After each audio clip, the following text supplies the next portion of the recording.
What's up, everybody? It is Econ with Dave, back with another video from Global Light News. China, India now buy almost 85% of all of Russian oil exports.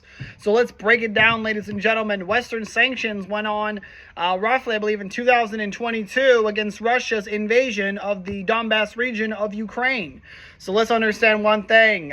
So we have CIRA in July of 2024 said China bought over 47% of Russia's seaborne crude oil exports. India bought over 37%, bringing that to 84. Today, the same one, CIRA, is telling us that 47% went to China, 38% went to India, bringing us our 85% figure that is officially confirmed.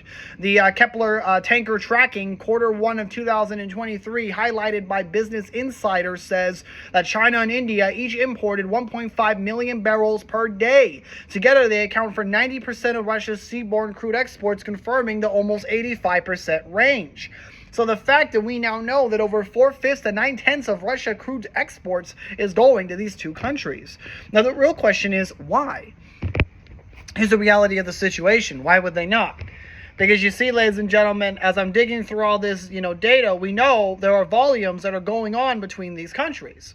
We know that China has a pipeline that flows, that pushes, it's well above its pre-war levels of the amount that is buying from every single month from 2022. Now, there is a major discount. It is the oil that is being sold is $30 below the Brent. Brent is the United Kingdom's offered of their oil. That is what it is considered for them. So it is a $20 to $25 to $30 below the Brent offered by traders such as Glencore in March of 2022. That discount narrowed to 5 to 10% of Brent by mid-2024 for terms of the cargoes to Asia.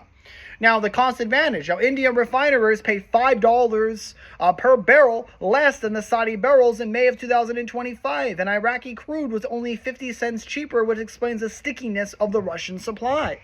Now, this is a revenue going to Moscow. The shadow fleet-enabled flows allowed the Kremlin to pull an extra $10 billion per month from crude exports in 2025, roughly the size of its monthly war budget. 81% of the seaborne oil value is now carried on shadow tankers, cutting G7 leverage on the price cap. India. Russia now supplies 40% of all of its crude imports versus 1% pre-invasion. And ultimately, at the end of the day, are you really going to be surprised? I mean, the petro products already equal 20% of India's total exports. And the fact is that turning discount crude